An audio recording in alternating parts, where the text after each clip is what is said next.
Allez. Bon, bah, c'est parti. On est une trentaine dans cette réunion, donc bah, c'est super, ça montre que le sujet des biodéchets mobilise. On est ici pour présenter une note que l'INEC a réalisée là, sur les 3 derniers mois concernant bah, l'arrivée de la réglementation d'obligation de tri à la source des biodéchets. Je vois des visages dans la visio là, qui ont participé, qui ont accepté nos entretiens pour cette note. Je vous en remercie collectivement au nom de l'INEC. Et puis donc, bah, voilà, peut-être pour le contexte de ceux qui vont découvrir en avant-première cette note, donc c'est pas une étude comme à l'habitude d'en faire l'INEC, c'est plutôt, comme je dis, une petite note. L'idée, c'est de faire un état des lieux de cette réglementation bah, qui est rentrée en vigueur là au 1er janvier, c'est tout frais. Ça vient des travaux qu'on avait menés à l'INEC dans un groupe de travail bah, sur cette question, et ça vient un peu d'un diagnostic général que bah, les acteurs semblent prêts techniquement, mais qu'au fond, quand on regarde la mise en place de la réglementation, c'est pas toujours clair.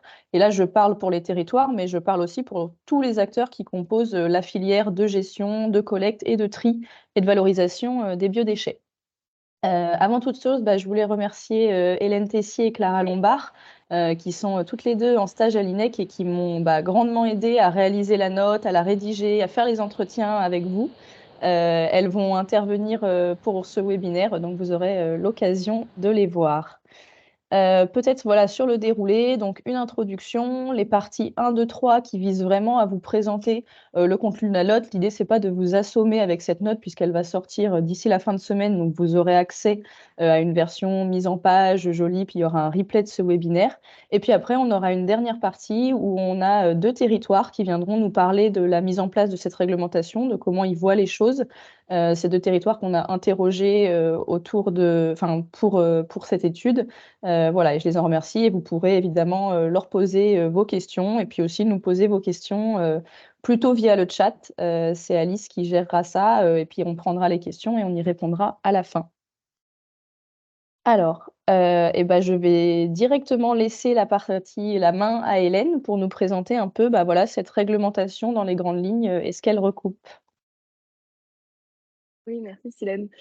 Bonjour à tous. Donc, en fait, la note est tout d'abord basée sur la définition du terme assez vaste de biodéchets. Donc, on s'est fondé sur la définition légale du Code de l'environnement qui regroupe dans la notion tous les déchets non dangereux biodégradables de jardin ou de parc, les déchets alimentaires ou de cuisine provenant des ménages, des bureaux, etc.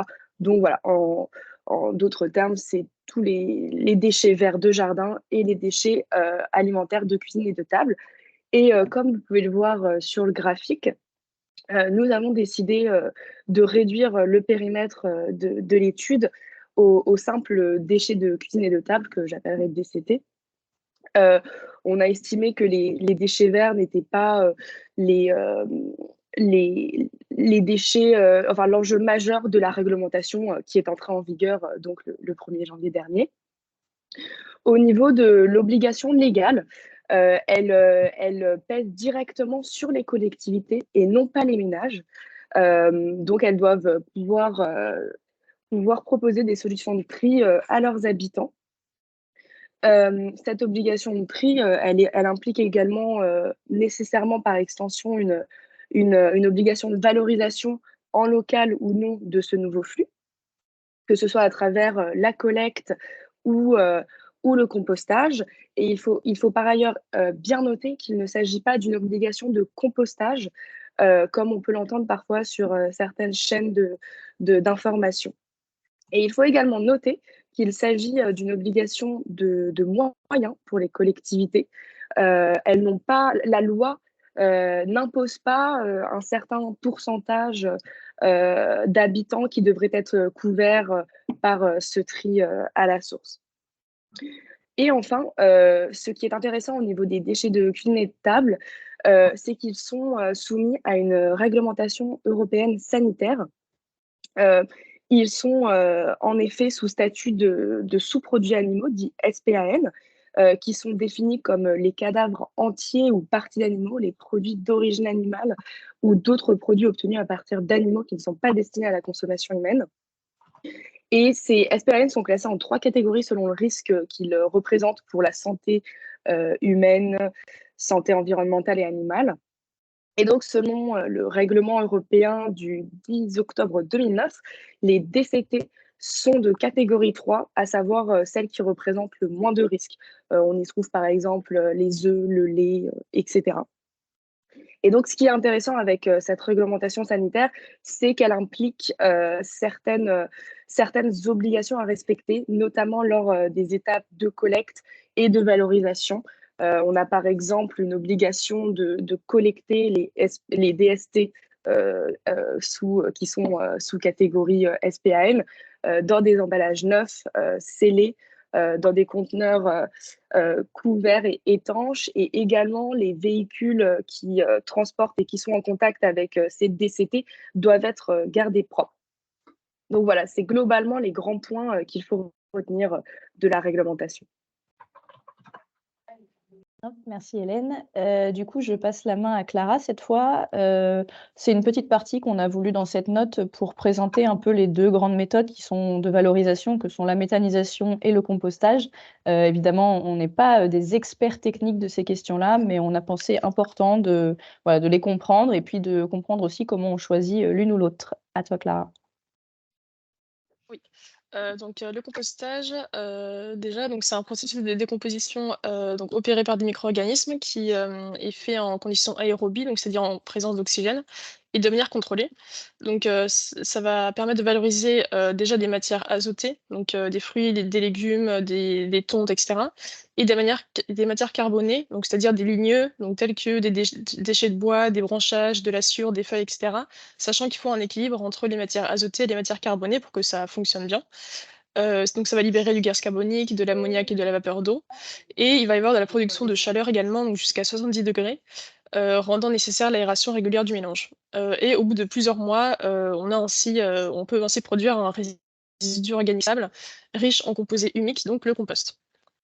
Hem, pour ce qui est de la méthanisation, donc c'est une dégradation de matière organique également, qui est faite, elle, en milieu anaérobie, donc sans oxygène, pour produire du méthane et du digestat, qui est en fait la substance qui reste à la fin du processus, enfin la substance organique donc, et c'est un processus de brassage des matières avec éventuellement un apport d'eau et une élévation de température pour, accélérer, la fermentation. Et donc le processus dure, à peu près 1 mois et demi, voire 2 mois, donc c'est, à partir de ce moment-là que, les premières quantités de biogaz, sont produites. Et les matières valorisées, là, ça va plus être donc des bouts de stations d'épuration, des effluents d'élevage, des résidus de culture, des biodéchets alimentaires, des déchets industriels, donc eau de lavage, boue industrielle et cetera, et également des déchets de l'industrie agroalimentaire, donc fruits et légumes, déchets d'abattoirs et cetera. Les déchets verts ne sont pas très utilisés car, ils ont un faible pouvoir, méthanogène, et il y a un différentiel en fait de pouvoir méthanogène, entre les différentes, matières valorisables. Donc typiquement, les céréales et huiles, sont très intéressantes, mais parce qu'elles sont fortement méthanogènes, alors que les lisiers le sont peu, par exemple. Aussi pour ce qui est des paramètres qui peuvent influencer le choix, d'une des 2 méthodes, donc faut savoir que les 2 méthodes ont un intérêt pour les sols, mais de manière différente. Donc le compost va surtout être amendant. Donc l'amendement des sols, en fait, c'est le fait d'améliorer la structure du sol. Donc typiquement, ça va augmenter la porosité de celui-ci.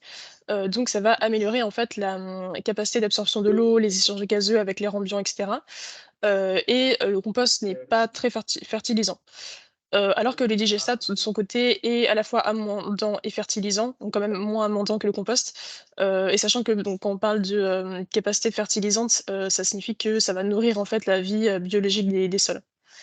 Donc il y a aussi la question du type de territoire. Donc typiquement le compostage, va être plus simple à mettre en place dans les zones peu denses, donc en milieu rural avec, des maisons individuelles, donc avec jardin. Il est possible en appartement, évidemment, mais en pratique, c'est plus compliqué de mobiliser les habitants, des villes, dans un contexte, contraint spatialement.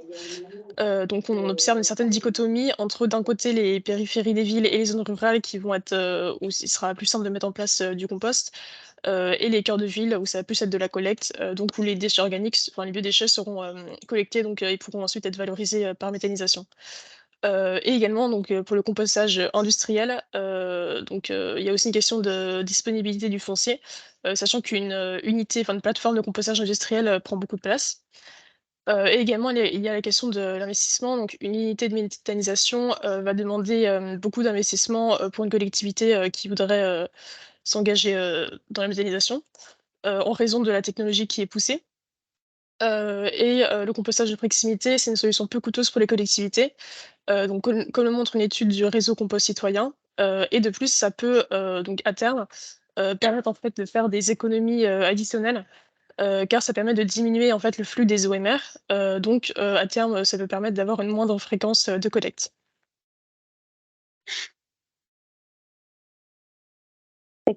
Merci Clara. Voilà, donc l'idée de ces 2 premières parties, c'est que vous le verrez dans l'étude, elles sont un peu autoportées et que, en fonction des maîtrises et des compétences de chacun, bah, voilà, l'étude puisse, enfin la petite note puisse se servir à elle-même. On va maintenant passer à la deuxième partie de cette étude qui est donc, selon, nous à l'INEC, la partie vraiment, valorisable, très valorisable de ce travail. C'est un peu le panorama, des défis qui restent à relever pour, mettre en place cette réglementation. Ce panorama, on en avait une idée quand on a commencé l'étude. Il y avait des choses qu'on avait déjà identifiées. Et puis, il y a aussi des choses qu'on a identifiées au travers des entretiens qu'on a menés. On en a mené une vingtaine qui nous ont permis voilà, d'un peu faire cet état des lieux et de pouvoir amener que ce soit les collectivités qui sont au premier plan, mais aussi les autres acteurs à réfléchir sur la mise en place. Le premier défi qui reste, enfin, et qui est très bien identifié par les acteurs, c'est la formation des citoyens et l'accompagnement à la mise en place de cette réglementation, parce qu'au-delà de l'obligation de tri à la source, bah, il y a aussi l'apprentissage d'un geste de tri. Alors même si le biodéchet, il a de ça de particulier qu'il est facilement identifiable, c'est un gisement que les acteurs au quotidien identifient assez bien. Il y a quand même des gestes à respecter, des choses à faire et à ne pas faire, qui sont parfois un peu plus subtils que, par exemple, si on parle d'emballage, surtout que maintenant, voilà, il y a plus ou moins une uniformisation du geste de tri. Ça, c'est un vrai point qui nous est remonté, c'est l'absence d'harmonisation du geste de tri à l'échelle nationale. En soi, c'est quelque chose de positif parce que ça permet aux collectivités de bah, voilà, continuer ce qu'elles avaient mis en place pour certaines. Mais il y a aussi un travail qui est implicite derrière ça, c'est la pédagogie dans les territoires, puisque chaque territoire va avoir son geste de tri. Ça implique de mettre en place une vraie pédagogie en amont du lancement de la mise en place de la réglementation pour que les citoyens sachent tout simplement bah voilà, qu'est-ce que je mets dans mon compost, qu'est-ce que je ne mets pas, qu'est-ce que je mets dans le point d'apport volontaire, etc.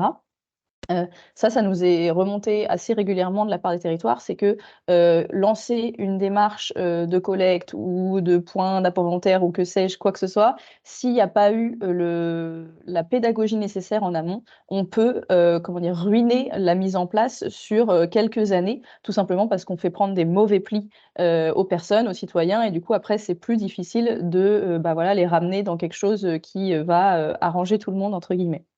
Donc ça, c'est voilà pour, l'ensemble de la démarche. Du côté du compostage, il y a quand même une précision. C'est que, souvent on constate que la mise en place du compostage, alors qu'il soit, collectif, partagé en pied d'immeuble, mais aussi qu'il soit individuel, c'est-à-dire distribuer des bacs à compost, au foyer, si on ne met pas en place un accompagnement, une formation, un suivi effectif, c'est une démarche qui ne prend pas ou peu ou alors qui n'est pas pérenne dans le temps puisque, bah, voilà, il y a peut-être y avoir, un foyer, une famille, 2-3 familles motivées. Si elles s'en vont, si elles déménagent, c'est des démarches qui périclitent et donc il y a un vrai travail d'accompagnement, de suivi effectif et de financement finalement, de cet accompagnement. En dessous, on vous a mis, vous le verrez dans l'étude, des petits exemples de communication qui ont été faites par certains territoires où c'est pas tant, bah, qu'est-ce que je mets en compost? C'est juste sur le geste de tri en lui-même et le fait que, bah, voilà, il va falloir trier. Et il y a plein, de choses qui ont été inventées déjà par les territoires pour mettre en place et pour sensibiliser. Le deuxième point qui est revenu comme un frein, pour pas mal de collectivités, c'est la collecte de ces biodéchets. Lorsque les collectivités prennent le parti de collecter, que ce soit collecter, relever des points d'apport volontaires ou collecter en porte-à-porte, il y a plein de modes de collecte des biodéchets. C'est un défi, à la fois technique, aussi, bah, voilà, de toujours encore, de sensibilisation. Les modes de collecte, comme, c'était assez prévisible, mais ils sont vraiment en fonction de la densité du territoire. Ça, c'est la première chose. Qu'on soit en milieu urbain dense ou qu'on soit en milieu rural, on n'a pas les mêmes contraintes sur la collecte, sur le coût de la collecte, sur le nombre de foyers collectés. Mais au-delà de cette densité du territoire, il y a aussi un facteur, c'est l'égalité de traitement sur un même territoire. C'est-à-dire que comment on fait sur un territoire qui a des zones urbaines très denses et puis des zones rurales beaucoup moins denses pour ne pas avoir le sentiment que les territoires ruraux, on leur distribue des bacs à compost, ils se débrouillent, et puis les villes, elles, on les collecte en porte à porte. Donc il y a un vrai enjeu politique, en fait, tout simplement aussi derrière cette question d'accès au tri à la source des biodéchets. Il y a aussi le taux de participation des citoyens. Ça, c'est un enjeu qui va influer directement sur les coûts liés à la collecte. C'est-à-dire que comme Clara le disait, il y a quand même une ambition, c'est de dire si on fait le tri à la source, on va réduire le poids des ordures ménagères résiduelles et donc on pourra peut-être diminuer les collectes. Ça, c'est des choses que les territoires ne constatent pas forcément tout de suite. C'est lié au taux de participation des citoyens. C'est-à-dire que là, au 1er janvier, la loi est passée. C'est pas pour ça que tout le monde s'est mis à trier ses biodéchets. Donc, il va y avoir un pas de temps que les collectivités vont devoir accuser. Ça, c'est des coûts, évidemment, et donc ça représente un frein, ou du moins peut-être, quand on lance la politique publique, c'est pas forcément vendeur, et donc on revient au problème, à la question politique, en fait, qui est derrière cette réglementation.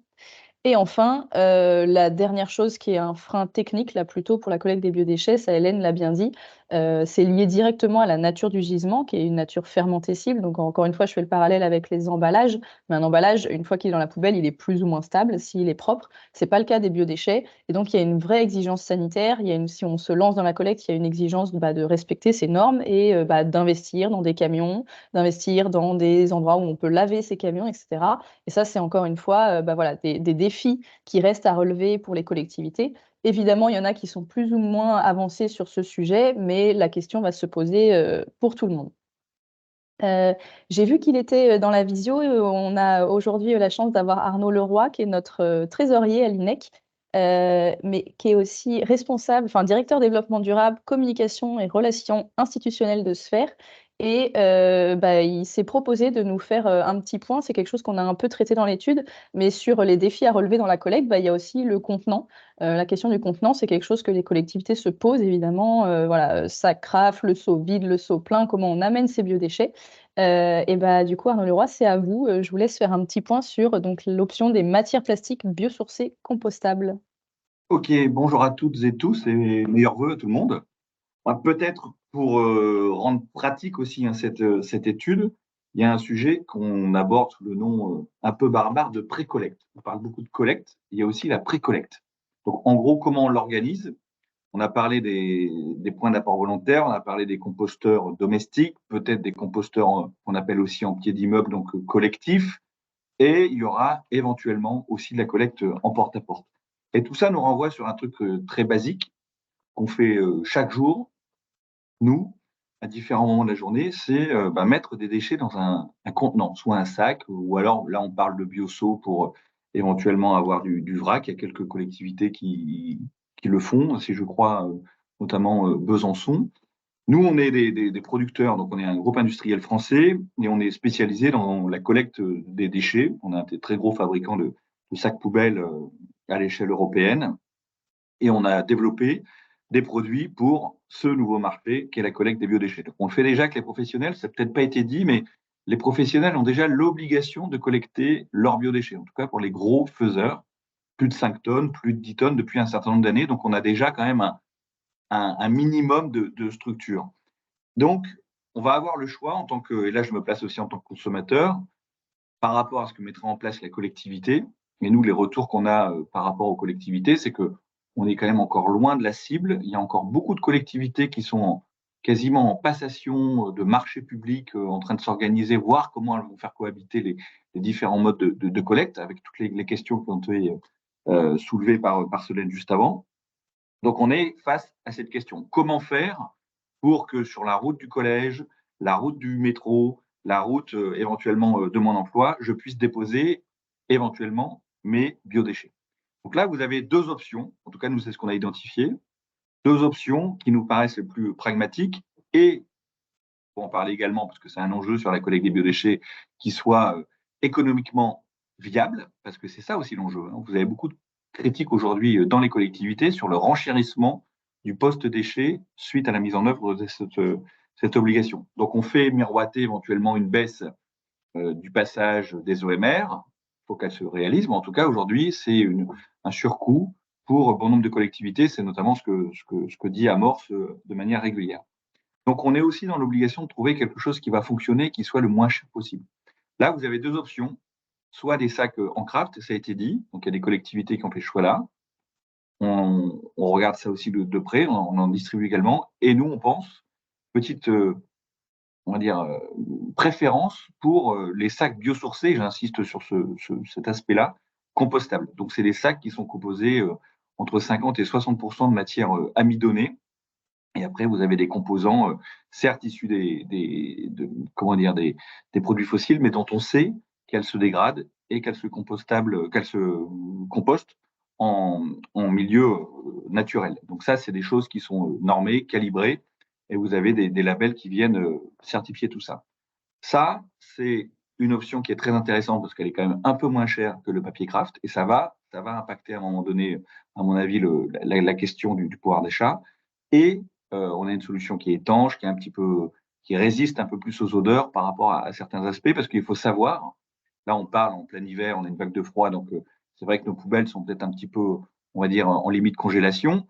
En été, dans bon nombre de territoires, quand vous devez avoir un stockage de 2-3 jours de déchets fermentescibles, de viande éventuellement, on aura quelques petits problèmes d'odeur, de jus, des choses comme ça. Donc il faut, pour qu'on réussisse ce fameux geste de tri dont parlait tout à l'heure Solène, l'imposer et l'expliquer aux Français, et pour pas qu'il soit un élément qui rebute les gens à participer à cet acte, on va dire, concret de la transition écologique, il va falloir trouver une solution qui satisfasse pas mal de paramètres, et notamment la question de ne pas venir souiller les cuisines, l'escalier quand on descend, éventuellement le trottoir ou ses habits en portant un sac.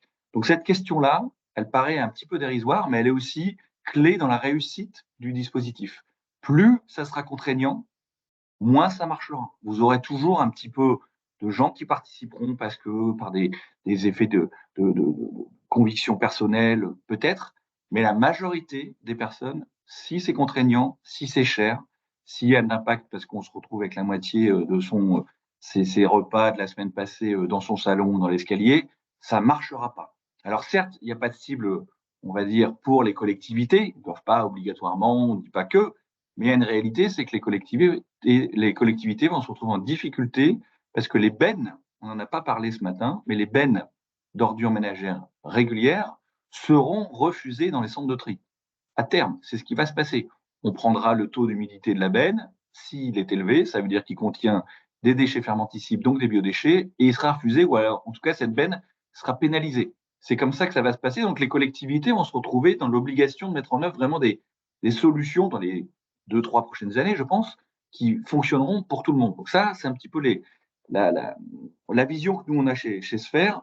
Donc voilà, cette question de la précollecte, qui paraît anodine par rapport aux gros investissements dont on parle, plateforme de compostage, agrément à aller chercher, ou encore nouveaux camions, étanches et compagnie, elle est aussi un des facteurs clés de la réussite de l'opération généralisation du tri des biodéchets et de leur valorisation. Parce que l'intérêt de ces produits, que ce soit le craft ou le biocompostable, si on fait un travail aussi sérieux de mise en œuvre, qu'on contrôle ce qu'on importe et compagnie, ou ce qu'on produit sur notre territoire, on a une solution qui retourne à la terre de manière certaine et sans laisser de microplastique. Je m'en porte garant. On a une étude d'AgroParisTech qu'on vient de finaliser qui le certifie. Donc, on a des enjeux très intéressants. Voilà ce que je pouvais dire. Merci Arnaud.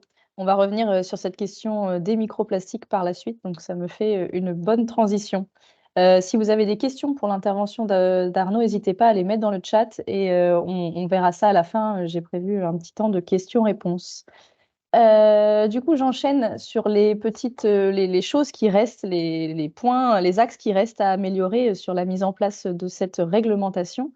C'est plutôt quelque chose de général, un ressenti global qu'on a eu au travers des entretiens. C'est le fait de penser les méthodes de valorisation, que ce soit le compostage, la méthanisation, en fonction du choix fait par les collectivités, mais les penser très en amont, en lien avec le territoire, et pas juste pour répondre à la réglementation qui arrive et qui met dans l'urgence, évidemment, les territoires et leurs services concernés. Il y a un premier point qui est remonté, c'est en milieu urbain dense, notamment l'accès au broyat, que l'on fasse, du compostage ou de la méthanisation, il y a toujours besoin de matière sèche. Ça, je vais pas m'étendre dessus parce qu'on aura une intervention de la mairie de Paris qui va un peu, voilà, qui est aux premières loges, de cette problématique. On a aussi une question, qui est quelque chose que pour le coup on n'avait pas forcément identifié quand on a fait cette note. C'est le fait que, les modes de valorisation à l'heure actuelle qui sont choisis par les territoires, ils sont pas forcément enfin voilà, c'est pas forcément le choix directeur le premier, mais pensés en lien avec les exutoires disponibles sur le territoire, que ce soit du compost, du digestat, hein. Une fois qu'on a du compost, une fois qu'on a du digestat, l'idée c'est pas de le garder et l'idée c'est qu'il puisse revenir au sol, qu'il puisse servir aux acteurs du territoire qui sont concernés. Ça peut être, voilà, dans une ville, des jardins partagés, les espaces, publics, les parcs et jardins et puis ça peut être dans des territoires plus ruraux, tout simplement les agriculteurs du territoire et donc c'est important et ça, on a vu que le lien était pas forcément fait, de penser les méthodes de valorisation qu'on choisit, en réfléchissant en amont à, mon territoire, est-ce qu'il a plutôt besoin de matières fertilisantes? Est-ce qu'il a plutôt besoin de matières amendantes? Est-ce que je vais avoir des volumes, comme c'est le cas, des grosses villes, par exemple, qui vont être beaucoup plus importants à ce que, mes parcs et jardins vont pouvoir absorber? Et du coup, dans ce cas, qu'est-ce que je fais? De la logistique, où est-ce que je l'envoie? Ça, c'est des choses qui ont pas forcément été, enfin, qui sont pensées en amont, mais qui sont pas encore, très prégnantes et qui, on le pense à l'INEC, deviendront prégnantes une fois que voilà, le tri sera mis en place, il y aura beaucoup plus ce sera rentré dans les habitudes et donc les volumes seront plus gros. Et puis enfin, le dernier point, c'est celui que je disais et c'est celui qu'a un peu évoqué Arnaud Leroy en disant que voilà, la matière qui retourne au sol, elle ne doit pas contenir des microplastiques. Ça, c'est quelque chose, qu'il faut bien réfléchir en amont. C'est le lien et le climat de confiance, à instaurer avec le monde agricole parce que, c'est celui qui va être aux premières loges, de la réception, du compost, et surtout du digestat notamment et donc il faut, que ce climat de confiance, même si pour l'instant les volumes sont pas énormes et donc, voilà, c'est pas forcément, tous les agriculteurs qui vont se retrouver à recevoir, ces gisements-là si le climat de confiance, on s'en préoccupe pas au tout début de la mise en place de la réglementation, le jour où il faudra voilà, faire ce travail-là, il y aura peut-être plus de difficultés à trouver des exutoires. Et donc, pour anticiper cette diversification des exutoires à terme, ce climat de confiance, la réalisation d'études, par exemple, qui prouvent que voilà, tel ou tel gisement ne contient pas de microplastiques, ne contient pas pardon, d'antibiotiques. C'est des questions qui se posent sur les gisements des ménages évidemment parce qu'on n'a pas le contrôle de ça. C'est une question qui est pas forcément trop mise en avant, dans cette mise en place de réglementation, alors qu'à terme et même actuellement, elle est, centrale. On va passer, comme je vous l'ai dit, à une, dernière partie, pour clore un peu tout ça et puis aussi pour que, voilà, vous montrer que cette étude, c'est pas, ça sort pas du chapeau de l'INEC. On l'a fait en interrogeant, des territoires, en interrogeant des acteurs de la valorisation, voilà, divers acteurs. Évidemment, on l'a faite en 3 mois, donc on n'a qu'une vingtaine d'entretiens. Mais du coup, on trouvait important quand même, de clore sur 2 interventions de territoire parce que c'est eux qui sont aux premières loges de cette réglementation. On a choisi 2 collectivités, vous allez voir, qui n'ont pas la même typologie, qui n'ont donc pas les mêmes, obligations, les mêmes contraintes. C'est ce qui nous intéresse, là-dedans. Notre première collectivité, elle est représentée du coup par Patrice Poignard, c'est la mairie de Paris. Patrice Poignard, vous êtes chargé d'études à la mairie de Paris et vous êtes, aux premières loges sur ces questions, voilà, de tri à la source des biodéchets. Je vous laisse la parole pour une dizaine de minutes pour nous présenter un peu ce qu'a pu mettre les tests qu'ont pu mettre en place la mairie de Paris pour l'arrivée de cette réglementation et puis les contraintes qui sont propres, tout simplement à une métropole, urbaine, très dense. Je vous remercie encore, de cette intervention.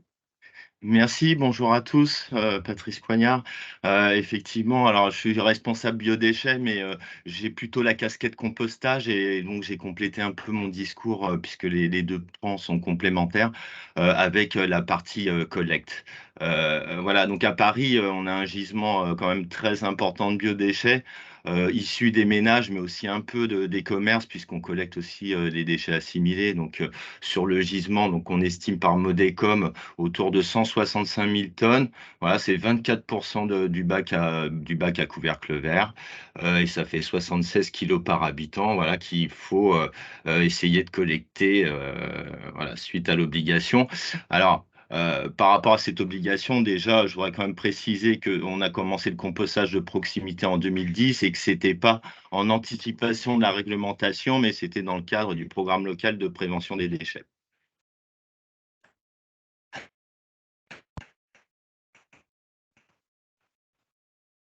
Euh,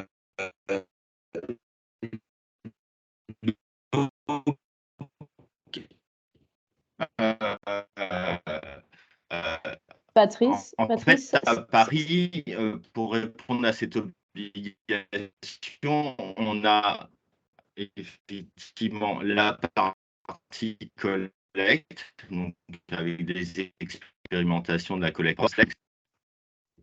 Patrice, il y a un petit Oui, problème de son. Je pense que ça oui, vaudrait sans doute le coup de peut-être de couper la vidéo. Je me demande si c'est pas un sujet de débit. je coupe la vidéo. Effectivement, j'ai un problème de connexion Internet et je me connecte avec mon téléphone. Est-ce que vous m'entendez? oui, c'est beaucoup mieux. Je pense que sans la D'accord. vidéo, ça sera bien. Ok, tant mieux. Donc sans la vidéo, voilà. Donc pour la partie collecte, on a lancé la collecte en porte-à-porte des ménages en 2017. On a commencé avec le 12e arrondissement, puis le 2e et le 19e arrondissement. Alors tout ce qui est collecté, ça part en méthanisation. On ne parle pas de compostage de proximité. Les déchets alimentaires vont en méthanisation, sont traités par le SICTOM qui est compétent pour la partie traitement. Et une petite part va aller en installation de compostage, mais ça va concerner quelques déchets verts principalement. Mais pour les déchets alimentaires, c'est bien de la méthanisation et ça part dans des exutoires un peu en Île-de-France, parfois un peu au-delà. Et l'objectif, c'est d'arriver à avoir des installations plus proches. C'est le projet de Gennevilliers hein, qui est prévu pour 2025. Voilà, un projet de 50 000 tonnes par an. Alors, cette collecte, il y a bien une communication au départ. Alors, peut-être qu'elle n'a pas été assez efficace, mais toujours est-il que les rendements aujourd'hui sont très faibles depuis que ça a été lancé. On est aux alentours de 3 kilos par habitant. On a investi dans des bennes étanches. Donc, ça coûte très, très cher pour un résultat qui n'est pas à la hauteur de ce qu'on espérait. Il y a peut-être eu pas assez de formation au niveau des gardiens, parce que voilà, il faut déjà que le bac se remplisse. Après, il faut que le bac soit sorti. Et voilà. Et donc, si les bacs sont pas présentés, ben, on collecte pas et les bennes tournent à vide. Donc, suite à cette expérimentation, il a été décidé d'abandonner cette solution en septembre cette année. Voilà. On avait aussi évidemment un problème de taille de locaux poubelles, hein, j'en ai pas parlé, mais voilà, les OM, après le multimatériaux. Pour le verre, ça a été déjà très compliqué. Il y a 60% des immeubles dotés. Et là, alors même si ce bac, il vient un peu en substitution d'un bac ordure ménagère, il faut quand même pouvoir installer ces bacs dans les locaux poubelles qui sont très exigus. Donc la collecte en porte-à-porte, ce ne sera pas la solution qui sera retenue pour la mairie de Paris. En tout cas pour les ménages, hein, je précise, puisque la ville a aussi l'obligation de collecter ses propres sites municipaux. Elle a des sites gros producteurs et elle avait commencé à les collecter dès 2012. Et là, c'est vraiment en train de s'accélérer en fin d'année. Alors, qu'est-ce qu'on collecte en fait? En fait, à septembre 2023, on collectait 338 établissements qui produisaient plus de 5 tonnes par an. Et à partir de janvier, on aura 579 établissements supplémentaires, soit au total près de 1000 sites, 917 sites qui sont collectés par Moulineau Compost dans le cadre d'un marché de collecte. Et un petit peu dans le détail, alors ce sont 573 écoles, 267 crèches. On a 62 sites qui correspondent à des EHPAD ou des centres d'action sociale, hébergement d'urgence et les cantines de la ville, de l'ASPP, voilà, qui est voilà, les cantines de la ville. Donc de ce côté-là, normalement, on devrait être conforme et il y a une collecte qui devrait fonctionner à peu près, sachant qu'il y a toujours des petites difficultés d'organisation, de logistique pour sortir les bacs dans certaines écoles où les locaux peuvent être enterrés, enfin en sous-sol, voilà, où ça peut poser des problèmes logistiques. Mais globalement, donc cette collecte, elle est à peu près en place. Alors, pour les ménages, du coup, on va s'orienter plus vers de l'apport volontaire, enfin même principalement par des points d'apport volontaire. on a commencé il y a 2-3 ans à mettre des bornes sur les marchés couverts et découverts, de façon que les habitants, lorsqu'ils viennent faire leur marché, puissent avoir accès à ces bornes et déposer leurs déchets. Donc la ville fournissait un kit de pré-tri, pardon, avec un petit sac, un bioseau pour pouvoir apporter ces déchets. Il y a 70 marchés qui sont concernés sur Paris et on a parfois 2 ou 3 bacs. Globalement, ça fait 200 points d'apport volontaire au niveau des marchés. Voilà, et on estime à environ 3000 tonnes de déchets alimentaires qui sont collectés entre la collecte des ménages et les points d'apport volontaires sur les marchés. Alors, évidemment, ça ne suffit pas. Il va falloir déployer d'autres points d'apport volontaires. Alors, on en a testé depuis 2 ans. Alors, ce sont des expérimentations un peu locales. La première avec les hyper voisins dans le 14e, où on a installé 8 points d'apport volontaires sur le territoire zéro déchet du 14e. Et stratégiquement, on les a mis le plus proche possible des Trilib. Donc, les Trilib, je ne sais pas si tout le monde connaît, mais en fait, c'est des points d'apport volontaires qui sont ces 4 points d'apport volontaires collés les uns aux autres. C'est assez esthétique. Et jusqu'à présent, le dernier module n'était pas utilisé. D'où l'idée, bon, j'en parlerai plutôt après, mais d'utiliser ce module pour collecter les déchets alimentaires. Donc, pour l'instant, sur les points d'apport volontaire, on a les hyper voisins. Donc, ça fonctionne très, très bien. Les gens sont volontaires. C'est des bornes qui sont accessibles avec une carte, donc avec un code. Donc, la qualité est très, très bonne. Et c'est traité par compostage électromagnétique par les alchimistes. Mais ce sont les hyper voisins, donc un collectif d'habitants qui fait la com, qui s'occupe voilà, de tout le reste. On a un peu le même système dans le 13e avec les alchimistes. Donc là, le porteur, c'est les alchimistes. Contrairement à tout à l'heure, c'était une association, mais les alchimistes avaient répondu à un appel à projet et pour installer des bornes. Et on a 5-6 bornes qui sont installées aussi dans le 13e. On a renouvelé l'expérimentation pour pas casser le geste de tri. Et ça fonctionne plutôt bien. Mais l'idée, évidemment, après, c'est de généraliser sur les Trilib. Donc, les Trilib, comme je vous l'ai dit, le but, là, c'est d'aménager un module biodéchets. C'est prévu pour mars 2024. Aujourd'hui, il y a 400 Trilib sur Paris. L'objectif, c'est d'arriver à 500 très rapidement l'année prochaine. Donc, en installer 100 supplémentaires. Évidemment, la difficulté, c'est de trouver des espaces sur le trottoir, voire même on supprime souvent des places de parking pour pouvoir les installer. Et donc, le déploiement effectif va se faire entre mars et juillet 2024 et il y aura 500 Trilib pour les Parisiens. Évidemment, on essaiera d'en installer d'autres et de façon à ce que chacun puisse avoir une solution de tri à 3 minutes de chez lui. Et donc, ça implique de pouvoir en installer d'autres. Alors, c'est pas si facile parce que non seulement il y a le problème d'espace, mais parfois on se heurte aussi à une volonté politique de ne pas installer des points déchets. Enfin, on a eu le cas sur les textiles où certaines mairies ne veulent pas de bornes à textiles parce que derrière, ça génère aussi de la malpropreté, des dépôts sauvages. Et du coup, on a le même souci sur les Trilib, mais globalement, enfin, la plupart des mairies d'arrondissement sont quand même partants sur ce système-là. Donc, les Trilib, évidemment, il faut aussi des bioseaux et des sacs. Et là-dessus, on est encore en réflexion. C'est pas tranché. On ne sait pas encore si on va donner des sacs craft ou des sacs plastiques, des bioseaux ajourés ou non ajourés. Voilà. Donc ça, c'était pour Trilib. Et donc, je vais parler maintenant du compostage de proximité qui a démarré en 2010, qui s'est bien développé ces dernières années. On a accompagné plus de 1100 sites volontaires. Sur ces 1100 sites, aujourd'hui, il y en a 875 actifs. Voilà, on en perd un petit peu. Il y a des abandons. On a eu beaucoup d'abandons au niveau des lombricoles, donc les lombricomposteurs collectifs. On est un peu déçu parce que c'était une solution un peu parisienne. Les endroits, les cours pavés, ces endroits où on n'a pas d'espace vert, on pouvait proposer cette solution aux Parisiens avec ce système hors sol qui nécessite bien sûr des débouchés puisque ça produit du compost et même du lombrité, mais qui ne nécessite pas absolument un espace de terre pour l'installer. On a abandonné la solution l'année dernière suite à beaucoup de désistements. On a testé 2 versions et on a eu des problèmes techniques à chaque fois. Et voilà, les vers, quand on part en vacances, il faut les nourrir. Si on ne les nourrit pas, ils meurent. Si on les laisse au soleil, si on les laisse comme en ce moment dehors au gel, évidemment, ça ne leur plaît pas non plus. Donc, ça fait beaucoup de choses à surveiller et donc on abandonne cette solution au profit du compostage en bac. Donc, le compostage se développe bien.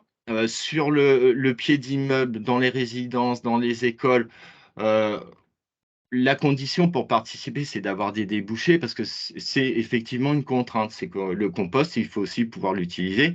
On a des espaces verts pour installer les bacs, mais il en faut aussi pour consommer le compost qui est produit.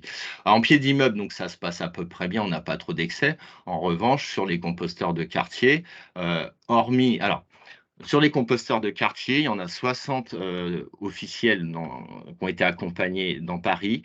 Ce sont pour une grande partie, voilà, 26 qui sont dans des jardins partagés. Donc là, la chance, c'est qu'il y a de l'espace vert et des cultures, donc on peut utiliser le compost. La difficulté, c'est que ce sont pour la plupart des petits jardins. Et quand on met du compost d'année en année et qu'il y a beaucoup d'adhérents et qu'on met beaucoup de compost, et ben, au bout d'un moment, on accumule des polluants parce que le compost n'est pas neutre et que ça s'accumule dans les sols. Et nos collègues des parcs et jardins nous ont alertés sur ce fait d'avoir la main un peu plus légère, de respecter les préconisations de l'ADEME, je ne sais plus, c'est que 5 kilos par mètre carré par an ou peut-être un petit peu moins, je ne sais plus. Mais en tout cas, voilà, ça peut pas être un endroit où on met tout le compost et les plantes se porteront bien. Donc, il faut quand même être prudent. Alors, il y a ces jardins partagés. Après, on en a dans des squares, mais ils sont un peu plus exposés. Et d'ailleurs, on en a un qui s'est arrêté il n'y a pas très longtemps parce que voilà, des gens qui pique-niquent à côté, des problèmes de rats. Donc voilà, on en a perdu un dans les squares, donc c'est pas très facile et surtout c'est exploité par la direction des espaces verts qui n'est pas toujours d'accord pour installer ces bacs de compostage. Donc on se dirige aussi vers la voirie. On en a 16 sur voirie. Alors ça peut être le trottoir, le terre-plein. On cherche plutôt du stabilisé. Parfois, on retire l'asphalte pour pouvoir trouver un peu de terre et que les jus puissent s'écouler. Et tout dernièrement, là, on envisage même là d'en faire un sans retirer l'asphalte, en mettant une bonne couche de broyat, parce que les travaux, ça coûte cher aussi. Et voilà, c'est autant des bacs de compostage, c'est pas très cher, mais quand il faut rajouter 5 000 ou 8 000 euros de travaux, là, ça commence à faire cher le site de compostage. Donc voilà, on Merci, en est un Monsieur peu sur Coignard. voirie. Pardon? C'est pour qu'on ait le temps aussi de l'intervention du Grand Besançon et Oui. je vois qu'il y a déjà des questions dans le chat. Du coup, je vous Ah, laisserai d'accord. aussi pour que voilà, les gens puissent poser leurs questions sur la fin du chat. Oui, mais j'ai presque fini parce que je suis Allez-y, sur le allez-y, compostage et allez-y. voilà, j'avais quasiment fini. C'était plutôt voilà pour expliquer un peu les contraintes de développement sur ces composteurs de quartier. On travaille aussi avec des associations qui recherchent des emplacements, qui avaient répondu à notre appel à projet compostage. Je pense à la Cueillette en particulier dans le 9e, voilà, qui fait ce recherche de travail de fourmi, de trouver des emplacements sur le territoire. Et dernièrement, on en a mis en place dans des établissements publics un terrain sportif. Dans un conservatoire aussi, voilà, il faut trouver des espaces de la collectivité où on a aussi des espaces verts pour installer ces bacs de compostage.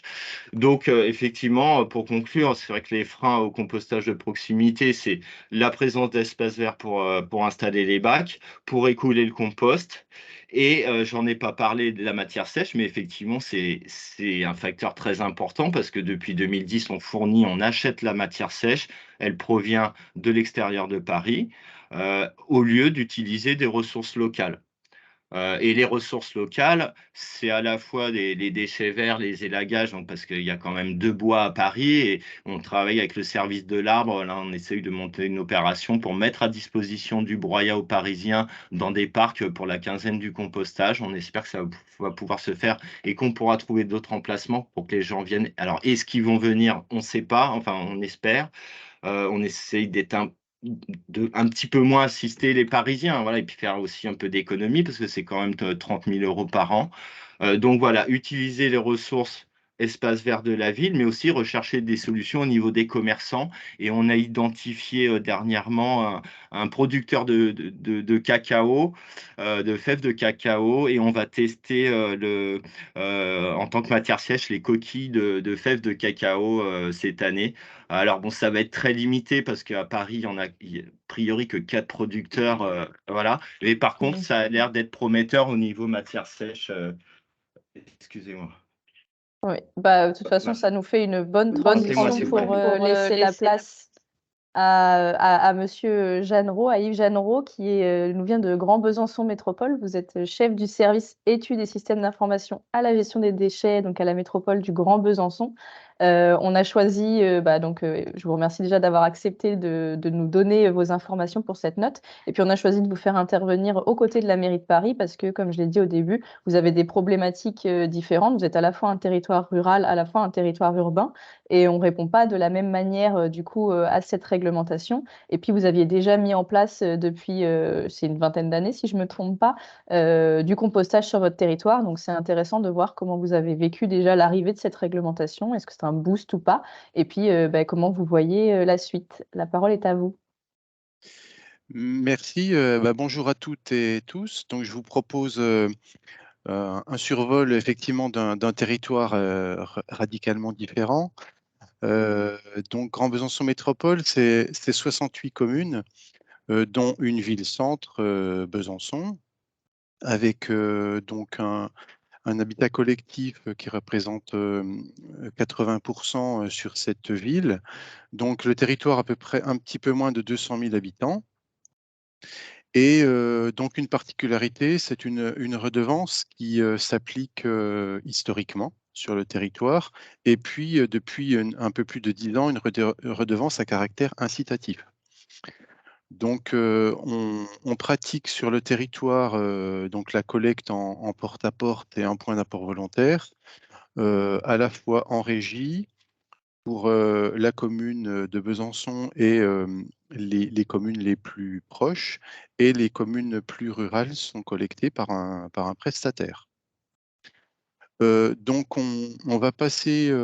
Donc, on a une partie du territoire qui est déjà collectée tous les 15 jours pour le flux de résiduels et tous les 15 jours pour le flux de recyclables. Et donc, courant janvier, on va passer donc à cette collecte en C05 pour 67 des 68 communes du territoire, sachant que Besançon, vu ses caractéristiques, reste en collecte 1 à 2 fois par semaine selon les secteurs. Au niveau du traitement des déchets, celui-ci est confié donc à un syndicat de traitement qui gère une usine d'incinération, un centre de tri des déchetteries, et qui a en charge également la valorisation organique, donc au niveau du territoire. Sachant que, comme le précisait Silène tout à l'heure, donc ça fait plus de 20 ans maintenant que le compostage est promu sur le territoire. On a un historique également un petit peu particulier, à savoir que dès l'année 2007, les élus ont décidé de réduire le recours à l'incinération, sachant que sur notre territoire, donc, on a deux fours qui fonctionnent, et il a été décidé que lorsque le four le plus ancien deviendrait obsolète, il n'en serait pas reconstruit un en remplacement. Ce qui a donné un objectif depuis donc les années 2007 de forte réduction des déchets sur le territoire. Donc, pour cela, donc, la mise en œuvre a été donc de mise en avant donc de la prévention, amplification du tri, la promotion accélérée du compostage, et puis la mise en place d'une redevance incitative à la pesée et à la levée qui s'applique depuis 2012. Donc, ça fait un peu plus de 10 ans. Donc, ces décisions ont eu des effets relativement rapides, puisqu'on est passé donc en l'espace d'un peu plus de 10 ans, donc de 219 kilos d'OM résiduel par an et par habitant à, donc en 2008 à 138 kg en 2022. Et donc, pour l'histoire, la fermeture du four, le plus ancien, a pu se faire il y a exactement 1 an. Donc, une partie des objectifs étaient atteints et on voit je dirais, par cet engagement que le volet gestion des biodéchets était inclus dans ces premières décisions. Quand on regarde le Modécom notre dernier Modécom, donc qui date de 2022, il nous reste 31 kg de biodéchets dans la poubelle par an et par habitant, donc sur notre territoire. Donc une bonne partie du parcours de réduction de ces biodéchets dans la poubelle a déjà été fait. Notamment en liaison avec la mise en œuvre de cette ERI depuis un peu plus de 10 ans. Ce n'est pas pour ça qu'il ne restait pas du travail donc à réaliser.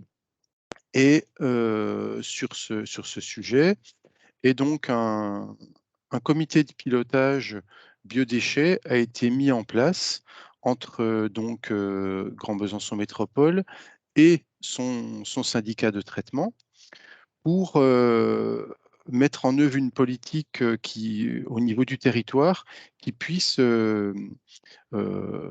gérer efficacement donc, cette captation des biodéchets, au-delà de la promotion du compostage qui s'est faite jusqu'à maintenant. Donc, le premier objectif de ce comité de pilotage a été de définir quelle priorité est-ce que l'on donnait entre le compostage et la collecte. Rapidement, il était défini que le compostage s'appliquerait partout là où il est possible. Donc ça, c'était la première décision. Et ensuite, la collecte, elle, viendrait pallier les secteurs où le compostage n'est pas du tout envisageable. Donc, les premiers comités de pilotage ont été consacrés à cette répartition territoriale entre les zones où l'on pratiquerait le compostage et les zones où peut-être il faudrait réaliser la collecte. Alors, au niveau du compostage, les différentes méthodes, les différentes techniques qui ont été retenues, donc c'est le compostage individuel, donc ça c'est la méthode, on va dire, le principe historique. Les compostages de pieds d'immeuble, donc appliqués depuis plus de 10 ans maintenant, donc on a à peu près 300 sites de compostage de pieds d'immeuble. La mise en place aussi de compostage de quartier, qui existait également depuis une dizaine d'années, mais qui avait besoin donc d'un renforcement de leur maillage. Donc on arrive à un petit peu moins d'une 50aine de sites de compostage de quartier. Et compostage également, qu'on appelait compostage de village, où lorsqu'un maire souhaite installer un compostage à destination de ses habitants, mais géré par la commune, eh bien, on fait la demande et peut mettre en place ce dispositif avec l'aide donc de la collectivité. Donc cette mise en œuvre s'est faite progressivement, et au final, ce qui ressort, c'est que sur 67 des 68 communes, c'est le compostage de proximité qui est retenu, avec l'un des principes que je viens d'énumérer. Pour la ville de Besançon, donc 120 000 habitants, il s'avère que pour environ 110 000 des 120 000 habitants, le compostage de proximité reste une solution qui est possible. Donc, il y a eu une accélération de la mise en œuvre du déploiement des compostages de quartier, notamment. Compostage de pieds d'immeuble était déjà bien développé et on se rendait compte d'une certaine saturation difficulté d'ouvrir de nouveaux sites, et puis quelques sites quand même qui ferment quand il n'y a plus suffisamment d'habitants pour s'en occuper. Donc l'accent était mis plus sur le compostage de quartier, là où on a constaté donc des lacunes au niveau du maillage. Et puis pour environ 8000 habitants du centre-ville historique, donc en secteur préservé, avec une densité urbaine forte et absolument pas d'espace public ou privé de disponible. Donc là, les choses sont nettement plus compliquées, à savoir qu'on ne peut pas apporter un bac supplémentaire aux usagers parce qu'ils n'ont pas assez de place. On ne peut pas mobiliser d'espace public fixe sur le principe d'aménagement de points d'apport volontaire parce que là, il n'y a pas assez de mètres carrés disponibles. Et puis, l'architecte des bâtiments de France nous bloque aussi sur ce type de développement. Donc, ce qui nous est apparu faisable, c'est une collecte qu'on appelle un point d'apport volontaire mobile. À savoir, c'est un vélo équipé d'une remorque et qui assure 2 permanences par semaine sur une place du centre-ville. Donc, on a expérimenté depuis 2022 cette technique-là, donc à peu près pour 1500 habitants du centre-ville. Et donc, on a jugé qu'elle était satisfaisante, qu'elle remplissait la mission avec, compte tenu du cahier des charges assez complexe sur ce secteur. Et ce qu'il était décidé, donc, c'est que pour ces 8000 habitants du centre-ville, c'est la solution qui serait déployée à compter de début 2024. Donc, on va installer 5 autres permanences sur 5 places du centre-ville à compter de janvier. Donc, on va commencer lundi 15, c'est très proche, de manière à pouvoir compléter le maillage territorial vis-à-vis donc de cette exigence de mise en œuvre par les collectivités, donc d'un moyen de séparation des biodéchets pour les habitants. Alors, la difficulté qu'on a eu un petit peu sur le projet, notamment en échange avec le syndicat de traitement, c'est quelle position adopter vis-à-vis des producteurs non ménages, à savoir les entreprises au niveau du territoire. Donc, compte tenu qu'on est en redevance, on ne peut pas mettre en place de suggestions techniques particulières pour les entreprises, à savoir on ne pourrait pas faire une collecte en porte-à-porte des entreprises si on ne fait pas la même chose pour nos habitants.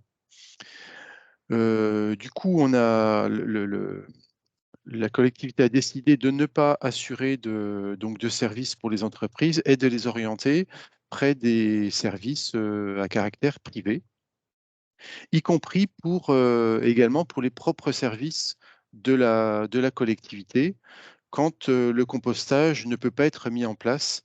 Je pense par exemple à des écoles ou des cantines scolaires. Certaines ont mis en place ce compostage, mais d'autres ne le peuvent pas et donc s'orienteront plus vers des prestataires privés. Donc, je pense que je vais en terminer là. Allez-y, le mot de la fin. Peut-être le mot de la fin.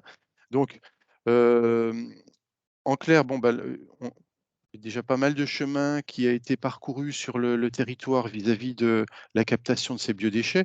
Il en reste néanmoins. Quand on regarde le taux de participation au centre-ville, par rapport à notre service collecte à vélo, on est à un taux de participation d'environ 20% de la population, ce qui correspond à peu près au même taux de participation lorsque l'on met en place des composteurs de quartier. Ceci dit, on ne se contente pas forcément de cette entre guillemets performance, parce qu'il nous reste quand même 80% des habitants à aller toucher. D'où, comme le rappelait, je crois, Hélène en début de séance, ou Silène, la nécessité d'accompagnement des habitants, la communication qui doit continuer à se faire, s'amplifier, et puis aussi l'accompagnement des habitants par rapport à une certaine angoisse de certains, parce que on va dire, le relais médiatique n'est pas toujours excellent, et certains habitants se croient obligés de trier et sont des fois leurs biodéchets et sont parfois anxieux de se dire mais j'y suis pas, est-ce que je vais avoir une amende si je le fais pas? On a quand même des échanges avec des habitants qui sont un peu angoissés par rapport à ça. Donc, d'où cette nécessité de poursuite de la communication sur le sujet. Merci beaucoup, Monsieur Jeanneroux. Alors, je sais qu'on est à la fin du temps, mais j'aimerais bien au moins qu'on puisse répondre à peut-être 3 questions. Alice, c'est toi qui as suivi le chat. Est-ce qu'il y a des questions? Oui, bien sûr. Du coup, il y a plusieurs questions auxquelles on a déjà répondu pendant la présentation, mais il y en a certaines qui restent en suspens. Est-ce que vous auriez une idée des montants d'investissement à supporter pour les collectivités? Oui, je laisse la parole au territoire. C'est vous qui avez plus la connaissance de ça.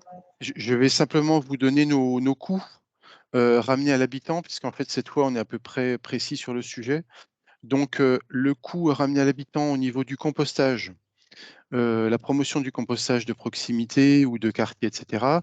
Donc, nous, ça nous revient à 2,10 € par an et par habitant, ramené donc aux 200 000 habitants.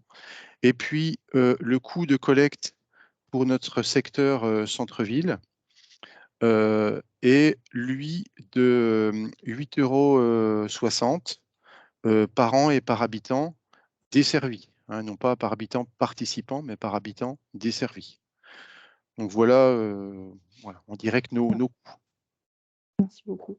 Je ne sais pas si, Monsieur Ponnard, vous avez ça en tête, ou si c'est des coûts similaires? Sur la collecte, j'aurais un peu de mal à vous dire, et là-dessus, je vous renverrai plutôt vers le rapport annuel du maire, où on a une page sur les coûts, et après, si besoin, je pourrais voir avec mes collègues. Sur le compostage, j'avais fait un calcul, mais plutôt par site et pas par habitant, et j'étais autour de 2 000 €, parce qu'il faut compter à peu près 1 000 € pour un accompagnement, et 500 € de matériel. Et après, ça dépend si le site redemande du broyat, voilà, pendant des années. C'est sûr que du coup, ça alourdit les coûts. D'où l'intérêt aussi de pouvoir leur proposer ces ressources locales. Voilà. Merci beaucoup. Alice, je ne sais pas s'il y a d'autres questions? Si, également à destination de nos intervenants, plutôt, qu'est-ce que vous pensez des broyeurs qui sont intégrés directement dans les déliés de cuisine, comme ça se fait dans certaines grandes villes à l'étranger? Là, dans le chat, il y avait l'exemple de Los Angeles, qui permettent notamment, du coup, de réduire les coûts de collecte.